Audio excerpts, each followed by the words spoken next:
Digamos que você pode escolher entre usar óculos ou fazer cirurgia. O que você deve levar em consideração para tomar essa decisão? Em primeiro lugar, o seu nível de dependência do óculos. Se você é um paciente muito dependente do óculos, é um fato a ser considerado. Segundo, você tem que levar em consideração a segurança do procedimento. É um procedimento minimamente invasivo, mas você já fez os exames todos? Você está dentro de um perfil considerado seguro? Terceiro fator, o seu grau está estável ou o seu grau está mudando todo ano? Se o seu grau está mudando todo ano, você não deve operar, porque a cirurgia vai tirar só o grau que está no seu olho naquele momento da cirurgia. Se você tem 4 graus e geneticamente você estava programado a ter 10, a diferença vai vir. Então a gente vai tirar os 4 que está aqui, mas no futuro você vai ter a diferença que são os outros 6 que ainda faltavam. Então, não é recomendado operar paciente muito jovem, menor de 21 anos. Não é só por causa da lei, mas é porque pacientes menores de 21 anos geralmente ainda não estão estáveis. E tem também aqueles pacientes com mais de 30 anos que não estabilizam nunca. Esses não são bons candidatos à cirurgia refrativa. Outra coisa importante é você levar em consideração o custo do óculos. Hoje em dia está tudo muito caro e a cirurgia ao longo desses anos barateou muito. Então você tem que comparar, você trocar de óculos todo ano, quanto custa isso ao longo de 5, 10 anos? E a cirurgia, quanto que vai te custar? Você tem que botar tudo isso no papel. Isso é relevante. Outra coisa importante é você entender que o seu olho vai mudar. Muitos pacientes me perguntam se o grau volta. Não, na verdade o grau não volta. Você tirou, acabou. Você vai tirar tecido, vai diminuir a espessura da córnea. O que acontece às vezes é que o paciente ainda não estava estável e operou antes da hora. E isso pode acontecer e você ter um aumento de grau mesmo depois de operada.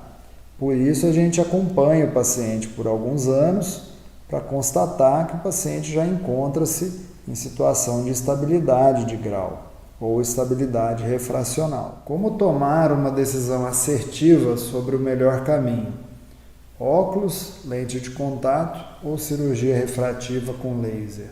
Após uma boa conversa com seu médico, depois que vocês constatarem que de fato você é muito dependente do óculos ou que tem alguma intolerância ao uso de lente de contato e realmente se você tiver decidido ou decidida a se submeter a uma cirurgia refrativa, precisam ser feitos uma série de exames complementares para poder avaliar as condições estruturais do seu olho, como eu já havia dito anteriormente nesse vídeo. Esses exames vão avaliar se você tem um bom perfil de risco, ou seja, dentro do normal, ou se o seu risco está acima da média.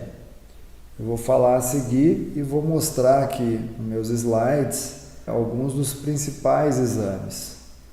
Inicialmente, a gente precisa medir o seu grau corretamente, com a dilatação da pupila, sem a dilatação da pupila, principalmente em pacientes jovens, menores de 40 anos. Sempre a gente faz essa avaliação antes e depois do colírio. Uma boa história clínica para ver possíveis doenças que a gente chama de comorbidades, né? São doenças que podem interferir na sua cicatrização, alterações de lubrificação do olho, enfim. A gente faz um bom exame biomicroscópico. Essa biomicroscopia avalia toda a superfície do olho, né? Córnea, conjuntiva, cílios, pálpebra. Um exame bem completo para a gente ver as condições da superfície do seu olho. O olho seco, por exemplo, é uma contraindicação relativa. A gente precisa primeiro tratar esse olho seco, deixar a superfície do seu olho em condições boas, para que não só o grau fique mais preciso, mas o resultado dos exames possa ser mais fiel com a realidade. Eventualmente, se o olho estiver muito seco, a córnea, essa superfície aqui, ó, fica tão irregular que a gente às vezes pode contraindicar uma cirurgia num olho que seria bom para ser operado. Então a gente precisa tratar essa doença do olho seco, regularizar essa superfície. Isso vai nos dar bastante segurança, tanto para indicar quanto para contraindicar. Em seguida, a gente, com a dilatação da pupila, tem que avaliar o cristalino, ver se a pessoa já não tem o princípio de catarata. Se tiver um início de catarata, a gente precisa avaliar qual a magnitude, qual o estágio dessa catarata, se não valeria a pena mexer na catarata antes, que também é uma forma de se corrigir o grau, ou não, se é uma catarata muito inicial, qual a possibilidade dessa catarata piorar com o próprio trauma cirúrgico, por menor que ele seja. Tudo isso tem que ser bem ponderado. Em seguida, ver condições da retina, fazer um bom exame de retina, tanto o exame de fundo de olho, quanto a retinografia, para documentar como era antes da cirurgia, a tomografia de coerência óptica, que é um exame que a gente chama vulgarmente de OCT, ele consegue nos dar imagens que vão além da retina, que estão embaixo da retina, para a gente ver possíveis causas que poderiam comprometer um resultado. Às vezes, se o paciente tiver alguma doença de retina, mesmo se a gente fizer a cirurgia refrativa e tirar o grau, esse paciente não vai enxergar bem, avaliar o potencial de visão que esse paciente teria, por exemplo, com um exame chamado PAN, é um exame que mede exatamente qual a visão que ele atingiria depois da cirurgia.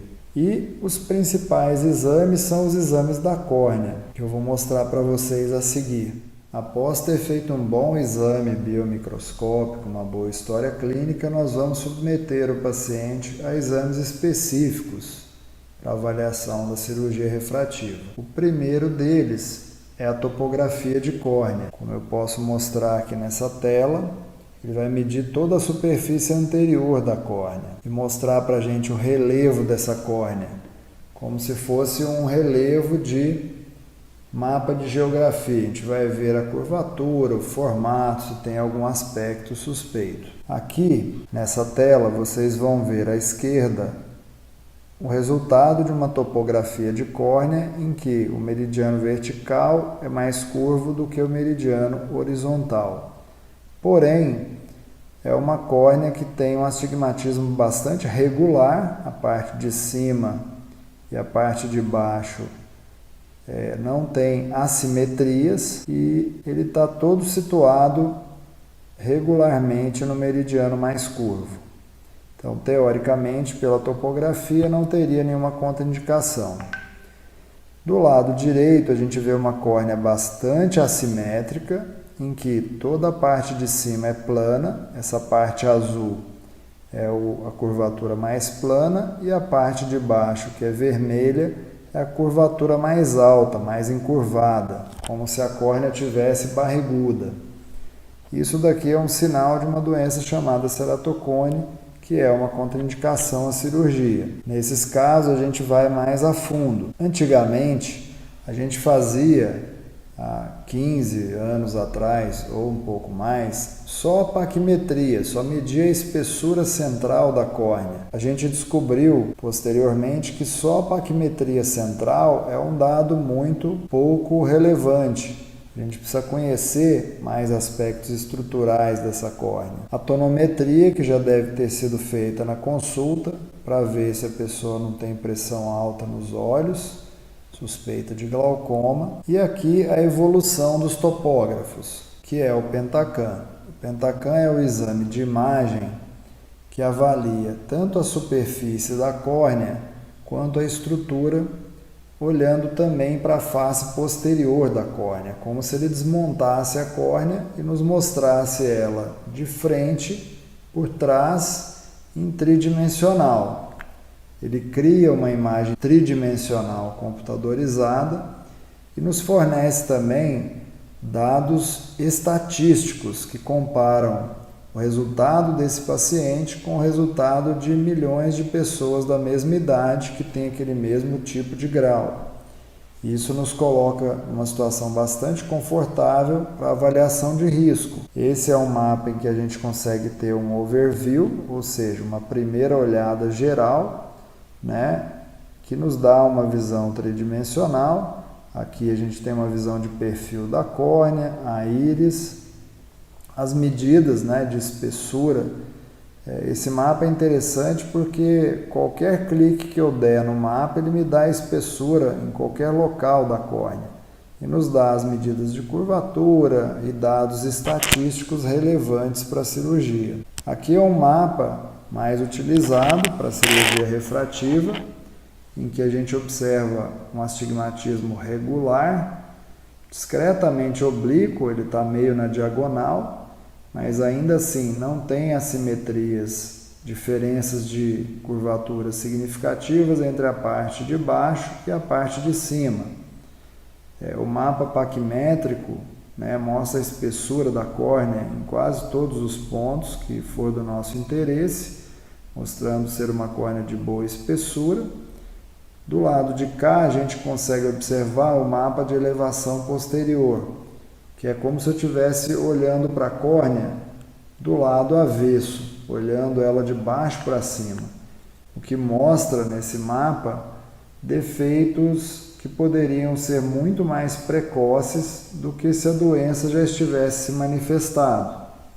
Aqui é um mapa normal de elevação posterior e em cima o mapa de elevação da face anterior da córnea. Todos esses são modelos matemáticos computadorizados que vão nos fornecendo dados de extrema relevância para a tomada de decisão entre operar ou não operar esse paciente. Aqui um outro mapa de Pentacam mostrando também uma deformação aqui na parte central e inferior da córnea, típica do ceratocone. Eu já falei sobre esse assunto em vídeos anteriores, vocês podem buscar aqui no meu feed, ou no YouTube, ou também no Facebook.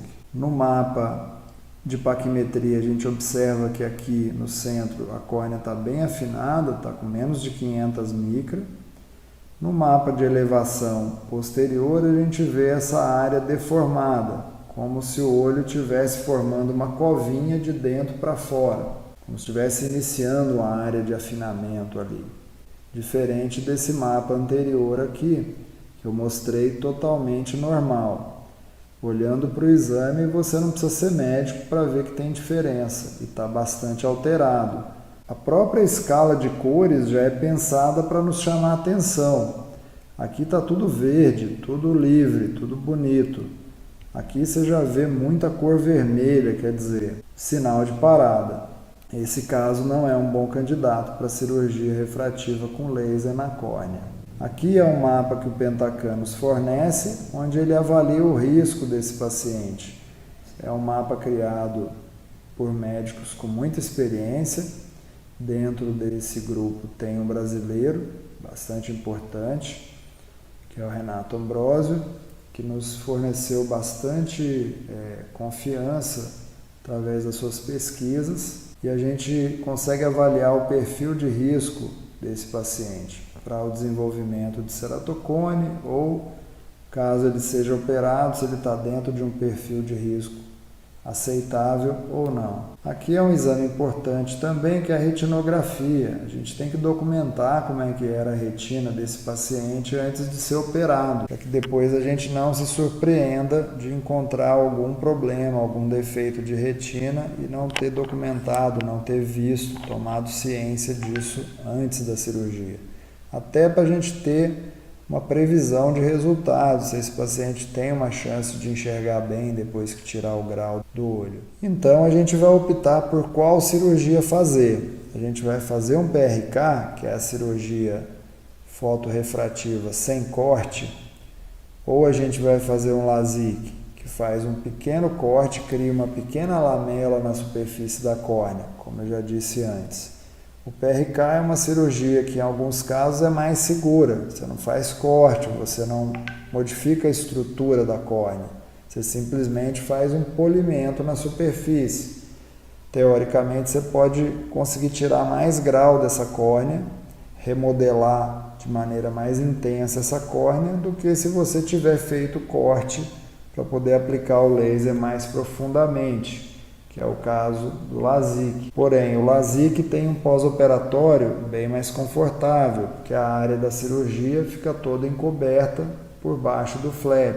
Então, muitas das vezes o paciente retorna mais cedo para suas atividades, para o trabalho, enfim. É uma questão de analisar qual o melhor caso para cada paciente. Aqui nós temos um segundo exemplo de cirurgia refrativa a laser, que é o SMILE, que é uma técnica em que o laser de femtosegundo faz um corte dentro do estroma e o médico vai lá e retira com uma pinça um pequeno lentículo, um pequeno fragmento da córnea e com isso reduz a espessura, modifica a curvatura da córnea, também mexendo no grau. É uma outra alternativa recente e que também tem um pós-operatório muito tranquilo. Para os casos em que a córnea não oferece boas condições ou não daria para tratar todo o grau, a gente tem as outras técnicas. Aqui nessa tela eu estou te mostrando a cirurgia de implante de lente fásica, que aqui a gente tem o exemplo das lentes Artisan e Artiflex. Essa lente fica presa na íris, entre a córnea e a íris, com duas patinhas. É uma técnica muito segura, que tem mais de 20 anos, fornece resultados imediatos para o paciente e preserva a córnea. Você não precisa mexer na córnea. Você faz hoje em dia uma pequena incisão, insere a lente, a maioria das vezes nem precisa dar ponto, fazer sutura, nada. O paciente pode retomar seu dia a dia, suas atividades em 1 ou 2 dias normalmente. O resultado de recuperação costuma ser mais rápido até do que o laser. Então é uma técnica alternativa para os casos em que o laser está contraindicado. Eu vou fazer um conteúdo sobre essa lente exclusivamente porque eu sou muito fã dela. Os resultados me encantam muito. E é uma alternativa que tem que ser sempre lembrada. E aqui embaixo a gente tem uma tecnologia chamada lente ICL, que é colocada como se fosse uma lente de contato dentro do olho, em contato com o cristalino, atrás da íris. É uma concorrente da lente fásica Artisan. Aí vai da preferência do médico e das condições do olho de cada paciente. E depois uma coisa bastante importante, que depois de ter feito um exame simples, que é um dos primeiros que a gente faz, como eu estou te mostrando aqui, que é o exame de biomicroscopia, que é onde a gente avalia a superfície do olho, a gente pode constatar, pode se surpreender com uma catarata, mesmo em pacientes adultos jovens. É relativamente comum você encontrar algum nível de catarata em pacientes com mais de 40 anos que inicialmente têm intenção de fazer cirurgia refrativa a laser.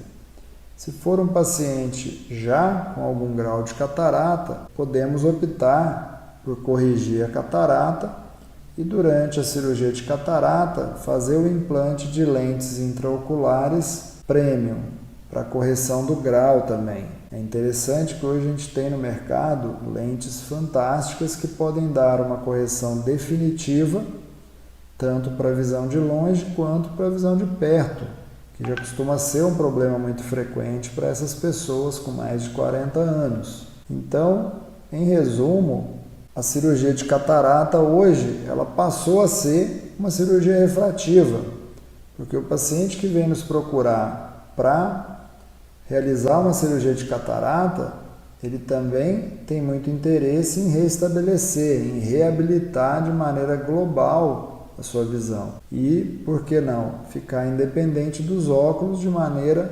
praticamente definitiva, resolvendo 2 problemas com uma cirurgia só.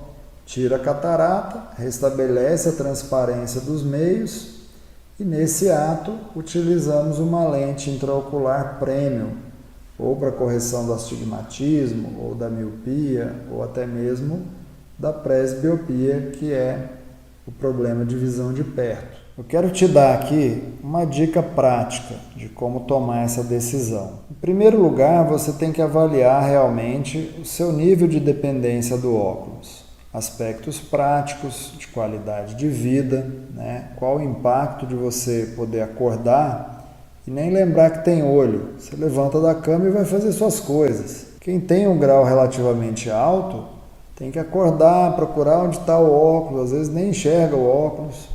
Ou não, mesmo que o grau não seja tão alto, a pessoa que é dependente do grau, hoje eu vi uma paciente com 1,5 grau de miopia, ela não consegue fazer nada sem óculos mais. Dirigir à noite, evita de pegar a estrada à noite, vai no cinema, se esquecer o óculos, não vê a legenda. Aspectos assim do dia a dia têm que ser relevantes nessa sua planilha, digamos assim. Faz um checklist para ver. E tenta ser um pouco prático também, não só aspectos sentimentais, mas aspectos práticos, financeiros. Avalia o custo da cirurgia, avalia quanto de óculos que você vai gastar ainda ao longo da sua vida. Junto com o seu oftalmologista, avalie os riscos da cirurgia, se você é um bom candidato para fazer essa cirurgia ou não. Vê todos os exames que eu já te falei anteriormente. Hoje você está especialista em avaliação cirúrgica de refrativa.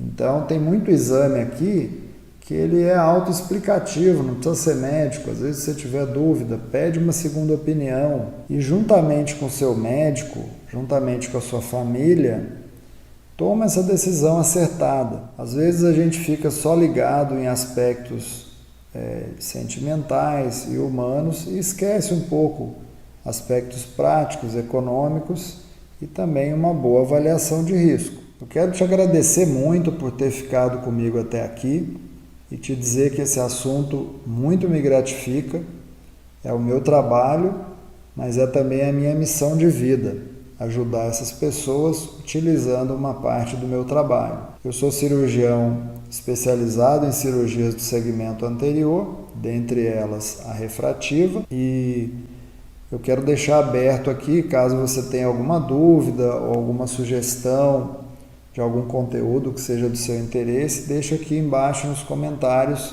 que eu terei o maior prazer em responder. Muito obrigado e até a próxima.